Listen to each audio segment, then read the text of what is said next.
किताब मुकद्दस में से तवारीख की दूसरी किताब के 29वें बाब की तिलावत। हिजकिय्याह 25 वर्ष का था जब वो सल्तनत करने लगा और उसने 29 वर्ष यरूशलेम में सल्तनत की। उसकी माँ का नाम अबिया था जो ज़िक्रिया की बेटी थी। उसने वही काम जो खुदावंद की नज़र में दुरुस्त है, ठीक उसी के मुताबिक जो उसके बाप दाऊद ने किया था किया। उसने अपनी सल्तनत के पहले वर्ष के पहले महीने में खुदावंद के घर के दरवाज़ों को खोला और उनकी मरम्मत की, और वो काहनों और लावियों को ले आया और उनको मशरिक की तरफ मैदान में इकट्ठा किया और उनसे कहा, ऐ लावियों मेरी सुनो, तुम अब अपने को पाक करो और खुदावंद अपने बाप दादा के खुदा के घर को पाक करो और इस पाक मकाम में से सारी निजासत को निकाल डालो, क्योंकि हमारे बाप दादा ने गुनाह किया और जो खुदावंद हमारे खुदा की नज़र में बुरा है वही किया और खुदा को छोड़ दिया और खुदावंद के मस्कन से मुंह फेर लिया और अपनी पीठ उसकी तरफ कर दी और उसारे के दरवाज़ों को भी बंद कर दिया और चिराग बुझा दिए और इसराइल के खुदा के मक़दिस में ना तो बखूर जलाया और ना सख्ती कुर्बानियाँ चढ़ाई। इस सबब से खुदावंद का कहर यहूदा और यरूशलेम पर नाज़िल हुआ और उसने उनको ऐसा हवाले किया कि मारे मारे फिरे और हैरत और सुस्कार का बायस हों, जैसा तुम अपनी आंखों से देखते हो।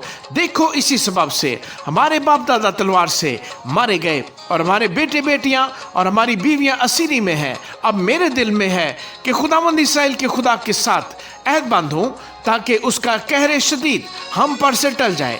ऐ मेरे फर्जंदो, तुम अब गाफिल न रहो, क्योंकि खुदावंद ने तुमको चुन लिया है कि उसके हजूर खड़े हो और उसकी खिदमत करो और उसके खादम बनो और बखूर जलाओ। तब ये लावी उठे, यानी बनी कहात में से महत बिन अमासी और यूएल बिन अजरिया और बनी मिरारी में से कैस बिन अब्दी और अजरिया बिन यहलियल और जैरसोनियों में से युआख बिन जिमा और अदन बिन युआख और बनी अली सफन में से सिमरी और याउएल और बनी आसफ में से जिक्रिया और मतनिया और बनी हेमान में से यहीएल और समई और बनी यदुतून में से सिमाया और उजिएल। और उन्होंने अपने भाइयों को इकट्ठा करके अपने को पाक किया और बादशाह के हुक्म के मुआफिक जो खुदावंद के कलाम के मुताबिक था खुदावंद के घर को पाक करने के लिए अंदर गए और काहिन खुदावंद के घर के अंदरूनी हिस्से में उसे पाक साफ करने को दाखिल हुए और सारी निजासत को जो खुदावंद की हैकल में उनको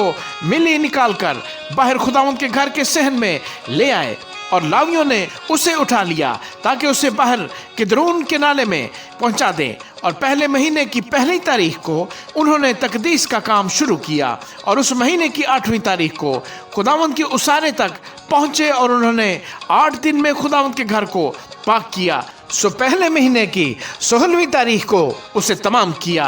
तब उन्होंने महल के अंदर हिजकिय्याह बादशाह के पास जाकर कहा कि हमने खुदावंद के सारे घर को और सौख्ती कुर्बानी के मसबा को और उसके सब ज़रूफ को और नज़र की रोटियों की मेज़ को और उसके सब ज़रूफ को पाक साफ कर दिया।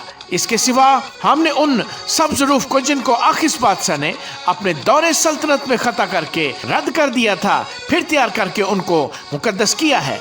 और देख वो खुदावंद के मसबा के सामने है।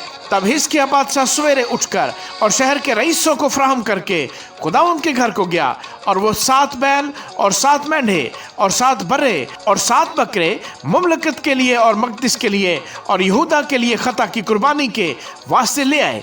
और उसने काहिनों यानी बनी हारून को हुक्म किया कि उनको खुदावंद के मज़बा पर चढ़ाएं। सो उन्होंने बैलों को ज़िबा किया और काहिनों ने खून को लेकर उसे मज़बा पर छिड़का। फिर उन्होंने मेंढों को ज़िबा किया और खून को मज़बा पर छिड़का और बर्रों को भी ज़बा किया और खून मज़बा पर छिड़का। और वो खता की कुर्बानी के बकरों को बादशाह और जमायत के आगे नज़दीक ले आए और उन्होंने अपने हाथ उन पर रखे। फिर काहिनों ने उनको ज़िबा किया और उनके खून को मज़बा पर छिड़क कर खता की कुर्बानी की ताकि सारे इसराइल के लिए कफ़ारा हो, क्योंकि बादशाह ने फरमाया था कि सौख्ती कुर्बानी और खता की कुर्बानी सारे इसराइल के लिए चढ़ाई जाए। और उसने दाऊद और बादशाह के गैबीन जाद और नातन नबी के हुक्म के मुताबिक खुदावंद के घर में लावियों को झांझ और सितार اور بربت کے ساتھ مقرر کیا، کیونکہ یہ نبیوں کی معرفت خداوند کا حکم تھا۔ اور لاوی داؤد کے باجوں کو اور کاہن نرسنگوں کو لے کر کھڑے ہوئے، اور حزقیہ نے مذبح پر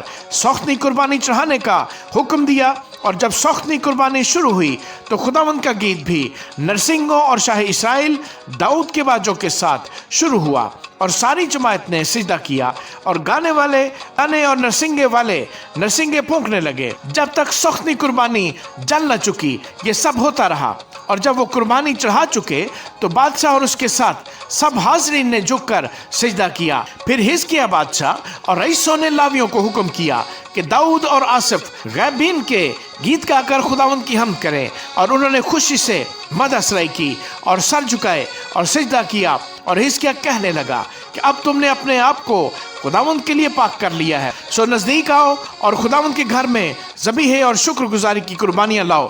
تب جماعت ذبیحے اور شکر گزاری کی قربانیاں لائی، اور جتنے دل سے راضی تھے سوختنی قربانیاں لائے۔ اور سوختنی قربانیوں کا شمار جو جماعت لائی یہ تھا 70 بیل اور 100 مینڈے اور 200 برے۔ یہ سب خداوند کی سوختنی قربانی کے لیے تھے۔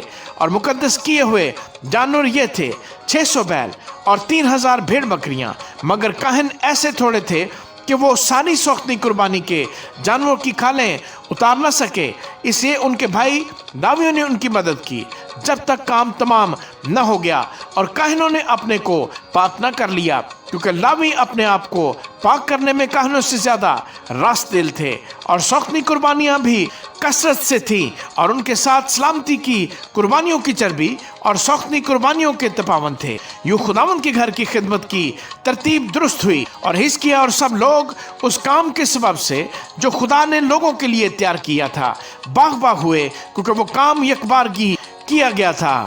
آمین۔